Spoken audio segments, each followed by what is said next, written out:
सावन और सोमवार के दिन विराम होने वाला सावन हमारे मनवांछित फल की प्राप्ति कराता है। मनवांछित इसी ये जो सोमवार से सावन प्रारंभ होता है, सोमवार के दिन विराम होता है। इसी सावन में भगवान शिव ने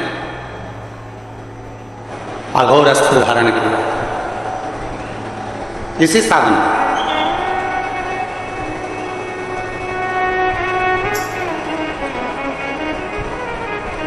एक त्रिपुरासुर असुर हो गया। 3 पुरियों का निर्माण कर कर वो निवास कर रहा।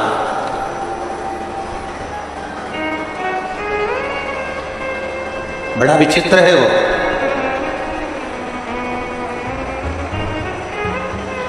लोहे की, तांबे की, सोने की पुरियों का निर्माण उसने करा और उसका वो निवासी हो गया।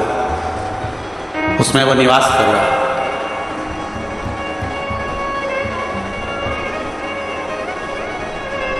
त्रिपुरासुर जैसे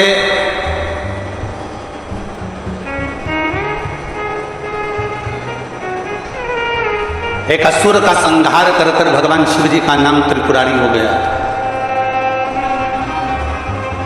पर वो त्रिपुरारी ऐसे ही नहीं हो गया।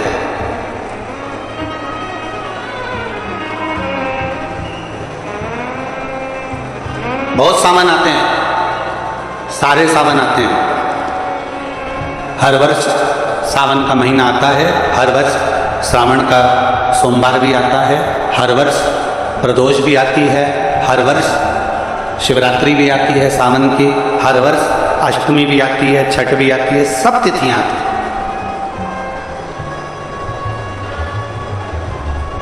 ये सारी तिथियां हर साल आएंगी, हर साल प्राप्त होंगी। पर जो योग मेरे देव महादेव का लगा है, सोमवार से प्रारंभ होकर सोमवार के विराम का, ये सावन बार बार नहीं आता।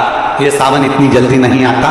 जो 72 वर्ष के बाद 27 जुलाई से 1953 के बाद में आज योग लगा, जो 22 जुलाई 2024 में प्रारंभ। बहुत बहुत ना जाने कितने कितने कितना कितना साधना, तप, आराधना का फल इस श्रावण के महीने में प्राप्त होगा। ना जाने कितने कितने फल इस सावन के महीने में हमें प्राप्त होगा। ऐसे ही नाम नहीं पड़ता।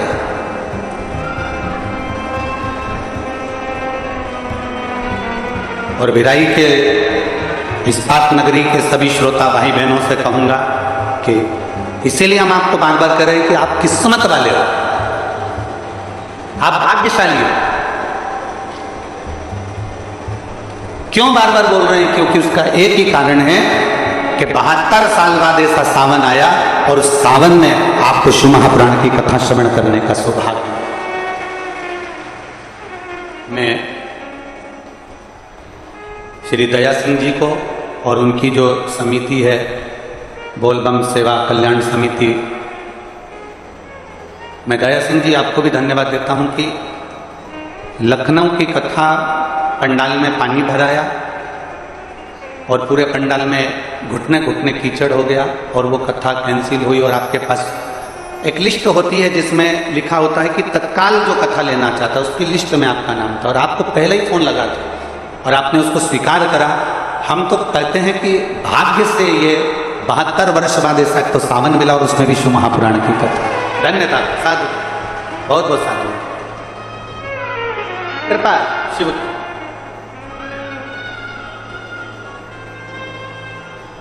कई तर गए कई तर जाना, बाबा जी था का नाम जपिया। ना जाने कितने पार उतर गए, कितने चले गए। हाँ, थोड़ा कष्ट भिलाई वालों तुमको जरूर होगा क्योंकि छाता लगाकर बैठना पड़ेगा, पंडालों में जगह नहीं है। थोड़ा कष्ट जरूर होगा कि दुकानों में कहीं बैठना पड़ सकता है, छाता लगाकर बैठना पड़ सकता है, कहीं गीले में बैठना पड़ सकता है, ये जरूर हो सकता है। पर 3 कथा छत्तीसगढ़ को मिली है।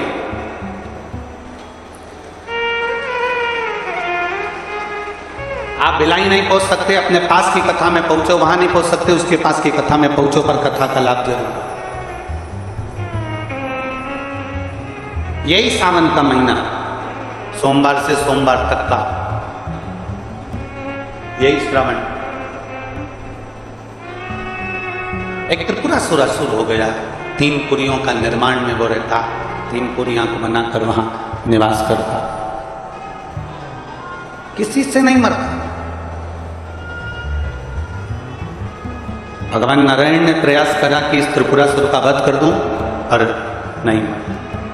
ब्रह्मदेव ने विचार करा कि इस त्रिपुरासुर का वध कर दूं, नहीं।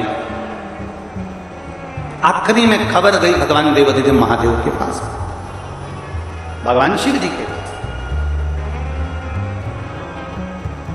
भगवान देवादिदेव महादेव, मेरे महाकाल राजा, मेरे कालाधिपति, मेरे ओमकारेश्वर, मेरे विश्वनाथ, मेरे करली वेदनाथ,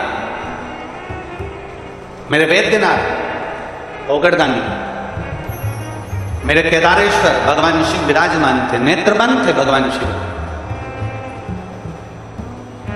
और सबने, सारे देवताओं ने जाकर भगवान शिव से विनय करी, निवेदन, भगवान देवादिदेव महादेव से निवेदन। और जब भगवान शंकर से निवेदन किया, भगवान शिव से विनती करी, भगवान शंकर से बारंबार जब प्रार्थना करिए, भगवान शिव से बार बार विनय किया गया, तब भगवान शंकर ने नेत्र खोले और भगवान शिव नेत्र खोलकर पूछे, ऐसा क्या हो गया जो आपको आना? ये 33 कोटि देवता, ये